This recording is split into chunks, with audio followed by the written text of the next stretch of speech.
Cheers, everybody. Welcome to a video a little bit different. A video which, this question, I'll put it in the title of this video because I've asked myself this question on a few occasions, especially this year. This channel's been going on for 10 years. Okay? 10 years is a big window for lots of different breweries to come and go in, and lots of different styles of beer to come and go in, and different, technology in brewing has enhanced within 10 years as well. And I was asking myself this question. I went into a bottle shop um, just before I went on holiday and had some brilliant beers in. I'm not going to tell you which bottle shop. And some of these had a couple of barrel aged ones in. And the following day, I went shopping. I went to Morrison's and I saw this in there. And I asked myself the question about Innis and Gunn.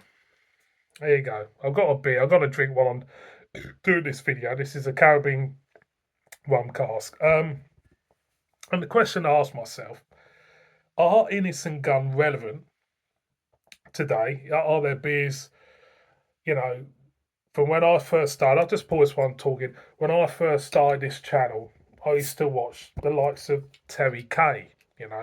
For me, he is the benchmark of beer reviewing in the UK. Terry Kay, for me, is the greatest. I've said it loads of times. I think is the greatest beer reviewer of all time.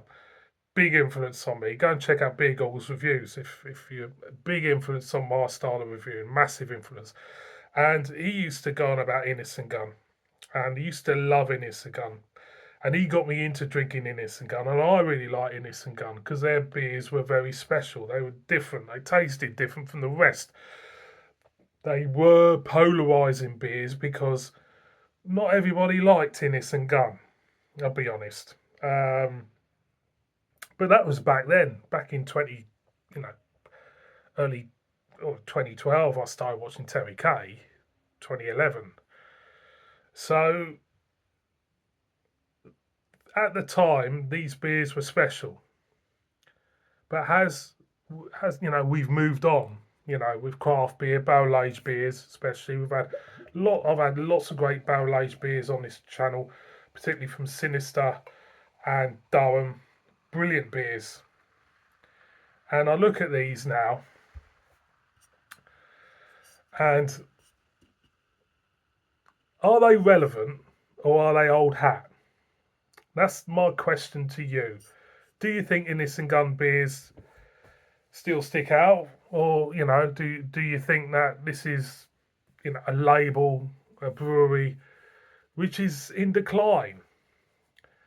Um, and if people living in Scotland or Edinburgh, where Innis and Gunn is, if they like to comment and tell me, obviously from where I am in the north of England, you don't hear much of Innis and Gunn.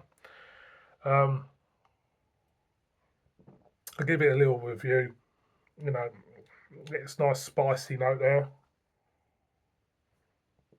Get a slight hint of the barrel. It does feel a little bit thin and watery compared to what I've had. My tastes have changed. And I always thought, for me personally, everybody loved Innis and Gunn until they released their lager. And the lager, if I remember rightly, wasn't that great. And I think people's perception of Innis and Gunn changed after the lager release. Because, they were seen as specialists in what they do with the barrels and stuff. And, to release a lager, I suppose, to be honest, from a business point of view, releasing a lager, if you had a brewery like Innis and Gunn, releasing a lager is a good thing because it will get people more and more accustomed to the name Innis and Gunn, and maybe, get people to buy some of these beers. But I've always questioned whether, the longevity of Innis and Gunn would last long because of what's happening in the industry with other breweries, producing fantastic barrel aged stuff, barrel, um, barrel influence beers, if you want to call it that.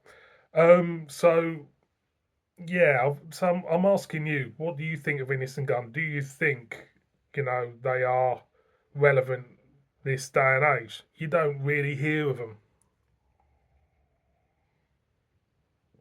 I don't really hear of them.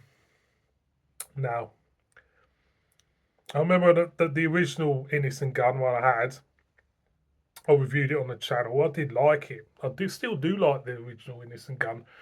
And for me, some of their releases, it's funny, all their releases I've done, look at my channel history, are all in, the first 3 years of my channel, I reviewed them.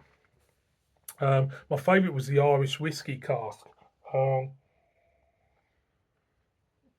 I did like that. But then I did have some which were off, which weren't great. There's one I picked up from B&M, of all places, which wasn't great. And I've always thought myself, well, how, you know, I do like, the label. They reverted back to the traditional style of label because didn't they go off kilter and try to get a bit modern? And I thought myself,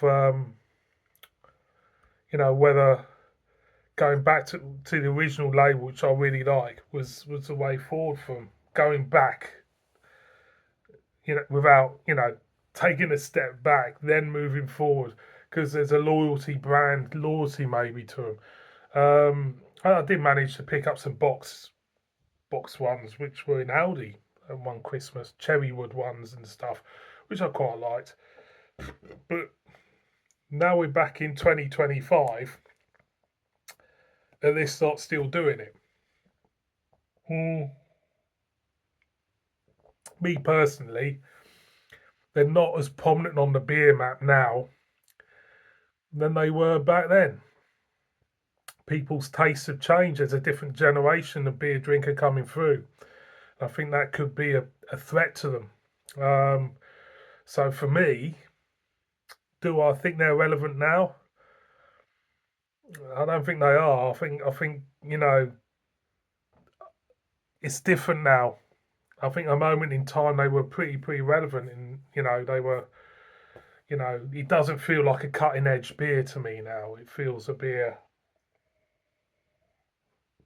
and the brand stuck in a time warp. Maybe. Let me know what you think of Innis and Gunn. Yeah, I'm asking you a lot out there. Let me know what you think of Innis and Gunn. Do you think they're still relevant, or a bit of irrelevant? If you made it this far, tell me to shut up. I'm off now. Kiss it.